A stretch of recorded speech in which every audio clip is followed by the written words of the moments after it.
and welcome. I am Lily. Today we are talking about fasting for health. Should you do it? A lot of people start trying to eat better because they're dealing with a health concern or they're trying to lose weight, and there's definitely no shortage of experts offering books, videos, and fantastical blog posts about how various forms of fasts will cure all that ails you and leave you more pure than a unicorn centaur. It feels like an incredibly tempting solution, as close to a life reset button as I can think of, and especially if you're like me, you're watching YouTube videos while eating, and your fueled brain is thinking, I could totally fast. It's no problem. I'd be so pure and so thin and so zen once I completed my fast. I would have figured out life, finally. It's a tempting belief, and in some cases, it may actually be true. So let's talk about the benefits of fasting and when fasts are appropriate. So our society as a whole is pretty sick.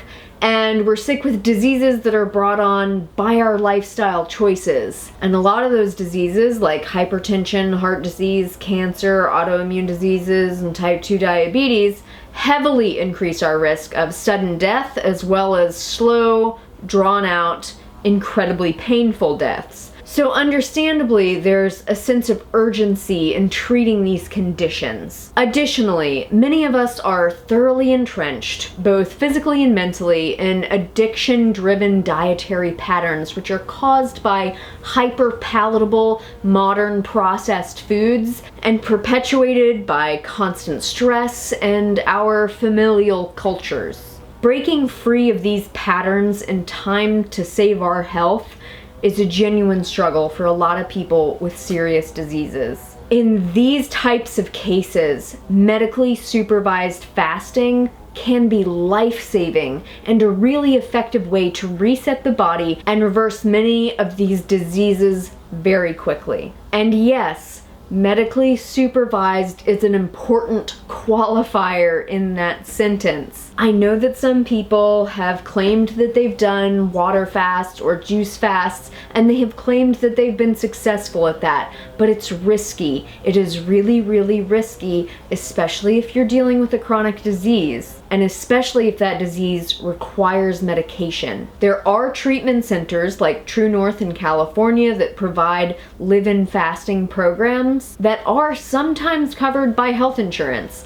But being able to afford such a program is definitely a legitimate concern for a lot of people. And as acknowledged by the team at True North, the long-term health benefits of fasting are often dependent on dietary and lifestyle modifications. So if a fast is going to successfully improve your health long-term, dietary changes beyond your initial fast must be maintained. So you can't just fast your way to perfect long-term health without also making major shifts in your regular diet. And I think problems start for most people because they're living in the real world, by which I mean a world full of temptation and stressful jobs and commitments to family, who may or may not be supportive of your highest good, and where already compromised health is already too often a reality.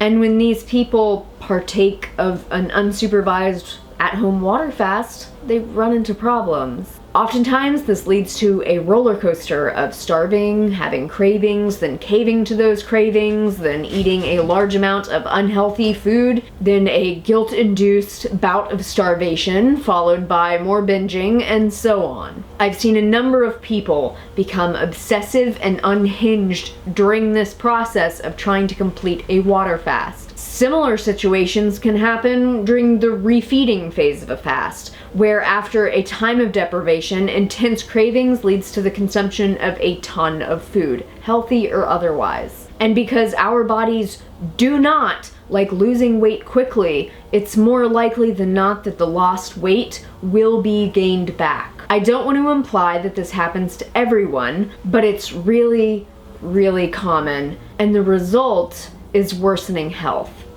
I think it's wise to ask how much better off would these people be if they had just slowly made sustainable dietary changes, moving towards a whole plant food-based diet that holistically supports their physical and mental well-being. Because that is another aspect of fasting that I think is more often than not ignored in the natural health community. And that is mental health. I know there are many claims out there that fasting or other dietary changes cured your, insert mental illness here. But the fact is, our mental patterns are deeply entrenched, and though they are certainly affected by dietary habits, those mental patterns aren't exclusively dependent on diet. And the brain undergoes a big shift when we're calorically deprived. Purposeful caloric deprivation can send the brain into anxiety overdrive, especially if we're already prone to anxiety, obsessive thoughts, panic attacks, hypochondria, or some other intense manifestation of worry. The fact is, a lot of us looking for natural health answers are dealing with mental health issues. And in the vast majority of those cases, introducing severe caloric deprivation or starvation into that equation is going to make it so much worse. And that's just the way it is. One more consideration that I think is smart to think of, as it affects our physical and mental health so much, is who else we're starving when we undergo a fast. And by that, of course, I'm talking about the bacteria in our gut. So ideally, we have this big, thriving population of bacteria in our intestines. They have incredibly fast lifestyles, so there can be a new generation of these bacteria every 6 hours, and those bacteria have big appetites. If there's plenty of food around in the form of dietary fiber, they proliferate freely. If there's not food, something else happens. The first possibility is that the population numbers just crash, opening up valuable intestinal real estate to other microbes, which could include pathogenic bacteria or fungi. The other possibility is that the good bacteria stick around, but they survive by feasting on the mucoid lining of your intestines, called the mucin. So this protective barrier keeps your resident bacteria from interacting with your bloodstream and thus from triggering your immune system in potentially dangerous ways. So you really, really don't want to have holes eaten in your mucin. Like, for real. What I've seen happen in this kind of situation time and time again is that someone wants to fast so that they can be pure or detox or for weight loss. And they fast for a while and they feel like they're moving towards their goal. Great. Then the cravings start and the willpower starts to wear down. Then they become convinced that they have parasites because they are lethargic and bloated and they're craving sugar.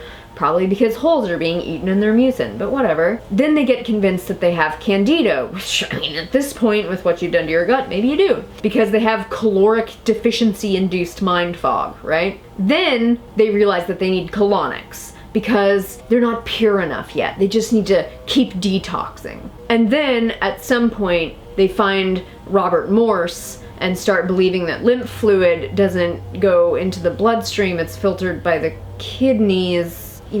Anatomical evidence is where? I don't know. Then they end up like Robert Morse, a person with beautiful intentions who simply seems to want the best for themselves and other people, but for some reason is still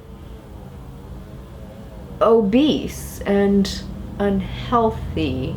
So just try to remember that the health of your gut intimately affects the health of the rest of your body, and it can easily be knocked off kilter by practices like fasting. So one of the best things that you can do for your long-term health is to regularly eat food, especially foods that are rich in dietary fiber, like whole plant foods. So if you're one of those people pondering a fast, be it a water fast or a juice fast, and you're not actively dying from cancer or on the precipice of stroke due to high blood pressure, may I humbly suggest another option. If you want your diet to be purposefully challenging for a while, how about a cleansing diet that's centered around some of the healthiest foods available to humans, like sweet potatoes, fresh fruit, vegetables, some kind of cleansing diet that would completely eliminate processed foods for a certain time frame. Like I said, if you want a challenge, if you want a cleanse, you can even work on drastically lowering the sodium that you consume on a daily basis, as long as you're not a person with hypotension who realistically needs salt. That way, your body, mind, and gut bacteria will continue to be sustainably fueled, and you'll experience the benefits of a digestive cleanse and a palate reset. Also, you can take that cleansing to another level by even incorporating a media detox or a media fast, where you get really specific about what you consume mentally and emotionally. These are significant challenges to undertake without coming with as much unnecessary risk as water and juice fasts. May I also suggest that if you are a person who has a tendency towards restrictive eating patterns that have perhaps led to eating disorders in the past, for the foreseeable future, like forever maybe, it's probably wisest to avoid purposefully calorically restrictive diets for any reason. So thank you so much for watching. I would love to hear about your all's experiences with fasts and cleanses in the comments section below.